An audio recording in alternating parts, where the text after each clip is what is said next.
ఈ కార్యక్రమంలో పద్మశ్రీ అవార్డు గ్రహీతలు కవులకు కళాకారులకు జీవితంలో వయసు మీద పడ్డ తర్వాత వెనక్కి మళ్ళీ చూసుకుంటే చప్పట్లు దుప్పట్లే మిగులుతున్నాయి తప్ప ఇంటి ఖర్చులకు కూడా వెళ్ళని అత్యంత దుర్భరమైన పరిస్థితులు గ్రామీణ ప్రాంతాల నుంచి వచ్చిన కవుల కళాకారుల పరిస్థితి.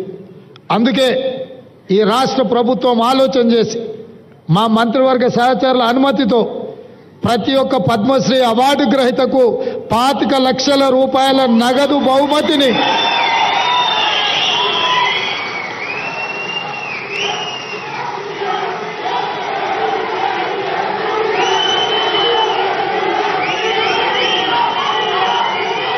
రాష్ట్ర ప్రభుత్వం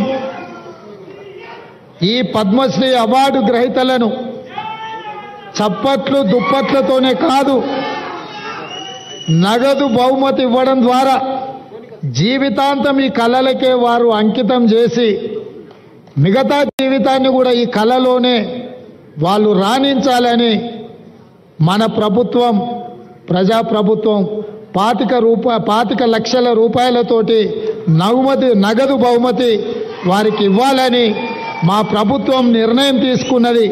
ఈ వేదిక మీదనే పెద్దలు వెంకయ్య నాయుడు గారు మిత్రులు చిరంజీవి గారి చేతుల మీదుగా వారికి ఆ నగదు బహుమతిని ఇవ్వాల్సిందిగా వారికి విజ్ఞప్తి చేస్తున్నా. అదేవిధంగా ఈ నగదు బహుమతితో పాటు ప్రతి నెల వారి ఖర్చుల కోసం, ఎందుకంటే వైద్యము ఆరోగ్యము ఖరీదైంది, ఇంట్లో చిన్న చిన్న ఖర్చులు కూడా ఈరోజు పెరిగిపోయినాయి. అందుకే ప్రతి నెల ఈ కవులకు కళాకారులకు 25,000 రూపాయల పెన్షన్ ఇవ్వాలని కూడా ఈరోజు, ఎందుకంటే వాళ్ళు నిరుపేదలు. దాసరి కొండప్పని చూశాను కదా, మా జిల్లా వాడు, నా పక్కనే దామరగిద్ద మండలం అత్యంత పేద కుటుంబం నుంచి వచ్చింది. వాస్తవంగా మనం ఇట్లాంటి రివార్డులు ఇవ్వాలన్నా వాళ్ళు అక్కడి నుంచి ఇక్కడికి కారులోనో కావలసిన వాళ్ళని తీసుకొని ఇంత దూరం రావాలంటే కూడా తొవ్వ ఖర్చులు కూడా కష్టంగా ఉండే పరిస్థితులు. ఇట్లాంటి పరిస్థితుల్లో వీళ్లను గౌరవించడం, వారికి ప్రతి నెల 25,000 రూపాయల పెన్షన్ ఇవ్వాలన్న ఆలోచన మా పెద్దలు హనుమంతరావు గారి అనుమతితోటి వారికి ప్రతి నెల 25,000 రూపాయలు ప్రభుత్వం నుంచి పెన్షన్ లాగా వారికి ఇవ్వాలి అని చెప్పి మా ప్రభుత్వం నిర్ణయం తీసుకున్నది. మిత్రులారా, నేను ఒకే ఒక్క మాట ఈ వేదిక మీద నుంచి చెప్పదలుచుకో.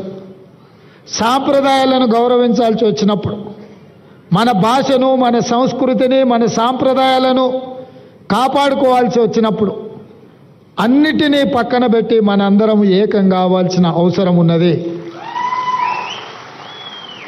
మనం అలా కలిసిపోయి కార్యక్రమాలను చేపట్టకపోతే కాలగర్భంలో మన భాష, మన సంస్కృతి కలిసిపోయి ఒకప్పుడు తెలుగు భాష ఉండే, ఒకప్పుడు ఇలాంటి కవులు కళాకారులు ఉండే అని